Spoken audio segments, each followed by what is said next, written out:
Tēnā tātou e te iwi, nau mai hara mai ki te māturu, te punua pāho o te Mātāwai. Ko wai kairoa whare i tēnei rā, who is in our house? Huri tēnei no te aitanga māhaki, ngā riki kai pūtahi, tūhoi hoki. Ko Carel Smith tōku ingoa, ko au te kai āwhina o Te Reo Tukutuku. Tēnā koe Carel, tēnā koutou katoa. Ko Ngāti Prau, ko Ngāti Awa, ko Ngai Tai ki Tāmaki Makaurau, aku iwi, ko Brenda Soutar hau, te pautaki o te pai o Te Reo Tukutuku o te Mātāwai. Ka whai, kia ora, ko ka Brenda. So what we really want to know today, e te iwi, who is Te Reo Tukutuku? Ko wai tēnei hunga o Te Reo Tukutuku? Ko Te Reo Tukutuku, te pai motuhake e whakakanohi ana i ngā rōpū Māori, kua whakaingoa te roto i te ture o te reo Māori, te kau ngā rōpū, ko ngā aho whakaari, ko te whakaruru hau o ngā reo irirangi, ko te kōhanga reo, ko te kura kaupapa Māori, ko ngā kura ā-iwi, ko te tauihu o ngā wānanga, ko te atarangi, ko ngā wahine toko i te ora, ko te Hunga Noho Taone, me te kaunihira Māori. Ka rawe. So we have 10 legacy groups, 10 Māori organisations named in the Act that we support through Te Reo Tukutuku, and those come under 4 Kāhui. So we've got Hapori, Te Hunga Noho Taone, Pāpāho, Mātāuranga. Who represents those groups on Te Reo Tukutuku? Nā reira, Te Reo Tukutuku toko waru katoa mātou. Me kei he takirua, toko rua ki ia rōpū, o ngā mema Reo Tukutuku toko waru, toko whā he mema hoki o te poari. Nā reira, ko mātou, ko Taina Bozadine, ko Bernie O'Donnell, ko Kylie Brown, ki te poari. Kylie, mō te hunga Pāpāho, ngā reo irirangi, ngā aho whakaare. Taina, mō ngā rōpū Hapori, ngā wahine toko i te ora te atarangi me te kaunihira Māori. Bernie, mō te Hunga Noho Taone ahau, mō ngā rōpū Mātāuranga no ngā tautata nei, ka whakahuihui a rātou i raro i te maru o te matakahuki, ko te koanga reo ngā kura ā-iwi, kura kaupapa Māori me te tauihu o ngā wānanga Māori e toru. Ko o mātou hoa o te toko waru, ko māua ko tuki te rangi Curtis ki ngā kaupapa o te Mātauranga, ko hene anei te hoa o Kylie Brown, hene anei Melbourne, ko Tāne Cook, te hoa o Taina i te Reo Tukutuku, ko rangi tūnui a rangi McLean, hei hoa mō Bernie, e whakakanohi ana i te Hunga Noho Taone. So what are the focuses for Te Reo Tukutuku in terms of investment? Mō te haumitanga ki tēnei rauna e whai ake nei, e toru ngā tino aronga, ko te hunga ka tahi anō ka tīmata ki te ako i te reo, ko wera kua ako i te reo hei reo tuarua, kei te āhua pakari, engari kei te pirangi ki te whakapakari tonu, me te hunga i whānau ko te reo Māori tō rātou reo tuatahi. Ko te tautoko i a rātou. Kia papuri tonu i a tātou. Te reo o te momo i hopu Māori noa i a rātou e tamariki ana. Ka rawe. And what I see as you're talking is the vision of our whare reo Māori ora, and sort of that first pou as people enter the whare being that pou for our whānau learning and rediscovering the reo, creating connections to te reo Māori. Then as they get more comfortable in our whare, moving towards that pautoko manawa, that central pou of our whānau who are second language learners, me ki, want to deepen their understanding and access to Te Reo Māori. And then at the back of our whare, we have that poutuarongo, that those of our whānau who have a, I don't want to say native speakers, because a lot of us are second language learners, but they have a fluency in Te Reo Māori, and they're starting to embed that across their whānau. Kei te tika?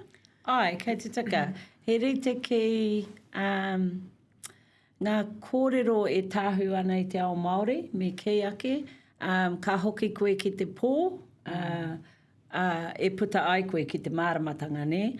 I roto i te whare noi, ka hoki koe ki roto rawa, ki te poutuarongo, kei reira ngā kōrero nui a te iwi e pupuriti ana i te aki nana. Nā reira, ko te mahi a te reo tukutuku, he tautoko i te katoa, he awhi i te katoa. Ahakoa, ka tahi anō ka teimata ki te ako, he tangata e pakari ana rānei. Nā te mea he koha tā tēnā ki te kaupapa e ora mai ai tō tātou reo mō ngā reanga e whai mai ana. Rawe. So if we think about that as the range of language kaupapa that Te Reo Tukutuku supports and promotes, give us a few examples. How do we help our hunga whakarongo understand and know that they can come to us for support? I roto i ngā rauna kua oti, he whānui ngā kaupapa i tautokotia. Ai, kaore taia te tautoko i te katoa. Engari, kei te kitea ngā kaupapa mā te hunga tamariki, te hunga tai tamariki, ngā rangatahi, te hunga whai tamariki, whakawhiti atu ki ngā pakeke. Ko ētahi kaupapa e whai ana i te huarahi o te Māori ki te ako mā te wānanga, ko ētahi kei te whakamahi i ngā hangarau, ngā rawa o te aohau, ki te whakapā atu ki te tangata. Ana, ko tētahi o ira hei tauira, ko ngā mahi a Hemi Kelly, ana punua Pāpāho, me ki, ki te āwhina i te tangata ki te ako i te reo. He āhua hau tonu tērā tu āhua i roto i te ao Māori. Ko kei te whakamātautau ētahi, te nuinga kāre anō kia ruku ki tērā momo huarahi ki te whakaako i te reo. Nā reira me mihi nui ki te momo o Hemi, e tōtō mai ana i te tangata ki te ako i te reo, i roto i te horopaki o tēnei ao hurihuri. Yeah. Ko korotangi, tētahi atu tauira, e whakaro nei ahau, kua hora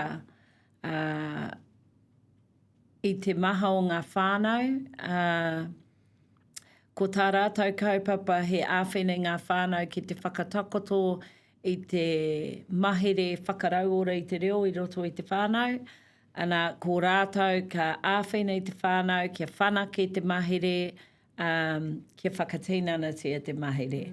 Nā reira, he rau me, he whakaakoranga, he nui te mahi, ko āhua whātau i nei haere ana, ko tērā tītahi o ngā painga o tērā kaupapa, e hihi ana te reo tukutuku ki te āwhina i ngā kaupapa, hei roto mai tētahi wā ka kitea te whanakitanga, e hara i te rangitahi noeho, me kei.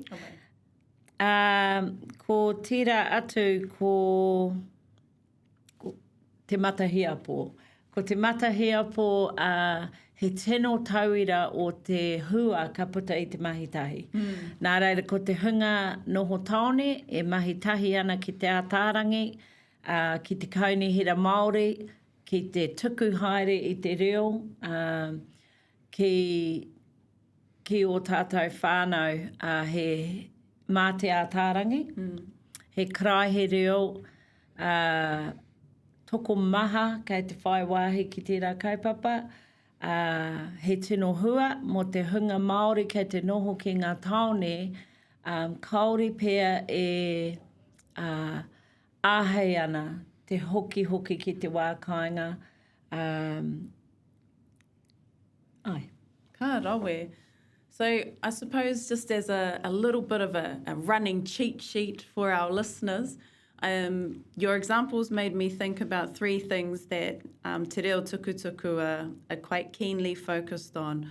One is, what does our reo look like in the 21st century? So thinking about who our audiences are and what are the platforms that they're wanting to absorb Te Reo Māori in.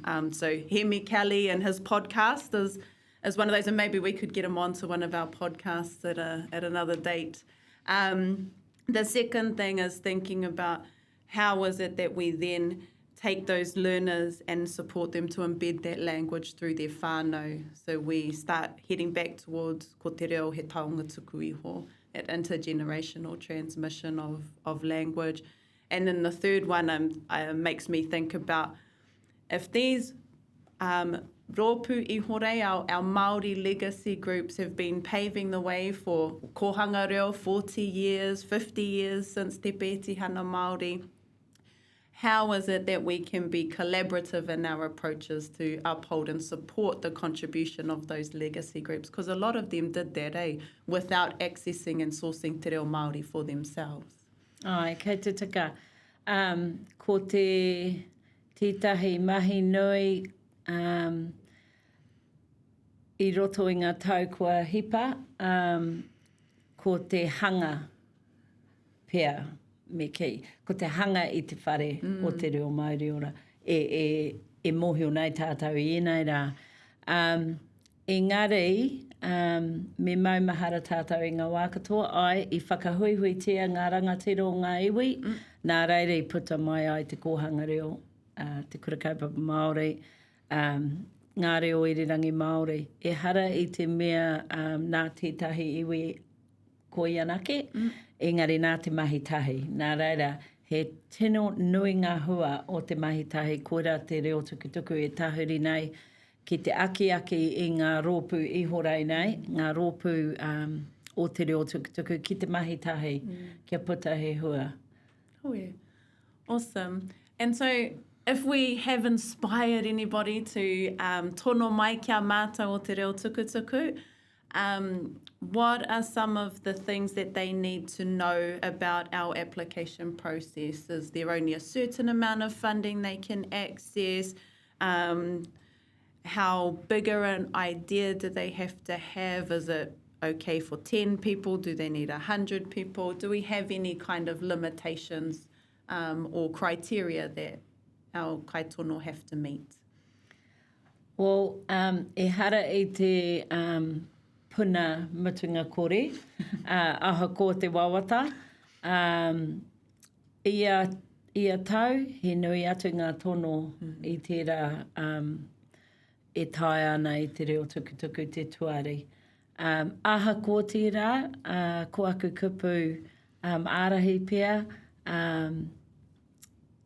whaia te pai tawhiti.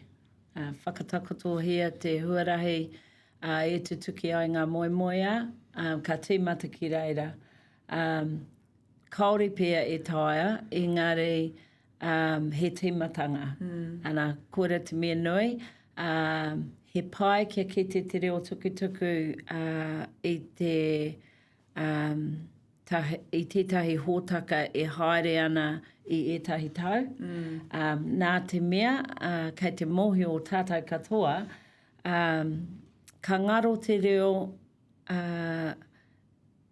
e toru e whā ngā whakatupuranga kia whakahokia mai. Nā reira, kaore o te kaupapa kotahi i roto i te tau kotahi o te Mātāwai. Nā reira, koera au e ki ana whaia te pai tawhiti, whakarārangi hia ngā pai tata, he maha, ngā pai tata, ana ka mahitahi tātou ki te whakatutuki.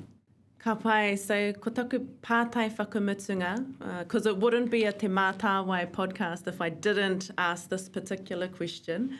But ki a koe, how te tikanga o te kianga kia ūkaipō anō te reo? Ki au, ake. Oi.